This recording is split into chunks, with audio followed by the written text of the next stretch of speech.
गौतम बुद्ध और भूतकाल को भुलाने की कहानी। एक बार की बात है जब भगवान गौतम बुद्ध अपने शिष्यों के साथ एक गांव में पहुंचे। गांव वाले उनके ज्ञान और शिक्षाओं को सुनने के लिए एकत्रित हुए।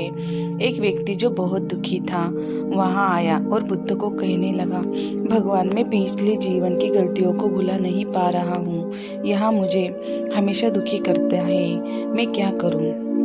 गौतम बुद्ध मुस्कुराते हुए उस व्यक्ति की तरफ देखे और कहा, तुम्हारे दुख का कारण केवल तुम्हारे भूतकाल की यादें हैं। अगर तुम सच में अपने दुख को समाप्त करना चाहते हो तो तुम्हें भूतकाल को भूलना होगा। उस व्यक्ति ने पूछा, लेकिन मैं भूतकाल को कैसे भूल सकता हूँ? बुद्ध ने उसे एक साधारण कहानी सुनाई। एक बार एक किसान था जो हमेशा अपने पुराने खेत के बारे में सोचता रहता था। वह खेत उसकी जिंदगी का सबसे अच्छा खेत था, लेकिन एक भयंकर तूफान ने उसे नष्ट कर दिया।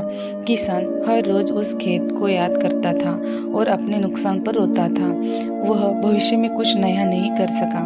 एक दिन एक मित्र ने उसे सलाह दी, आगे बढ़ो और अपने सपनों के नए खेत को तैयार करो। उस किसान ने उसकी बात मानी और मेहनत से एक नया खेत तैयार किया। धीरे धीरे वह केवल अपने नए खेत में खुश रहने लगा और पुराने खेत की यादों उसके मन से निकल गई। गौतम बुद्ध ने कहा, जैसे उस किसान ने अपने पुराने खेत को भुलाकर एक नया खेत तैयार किया, वैसे ही तुम्हें अपने भूतकाल को छोड़कर अब में जीने की कोशिश करनी चाहिए। तुम अपने वर्तमान में जीकर ही सुख पा सकते हो। व्यक्ति ने बुद्ध की बातें सुनी और अपने मन में ठान लिया कि वह अपने भूतकाल को भुलाकर वर्तमान में जीना शुरू करेगा। उस दिन से उसने अपने दुख को पीछे छोड़ दिया और अपने जीवन में नए सपनों को साकार करना शुरू कर दिया।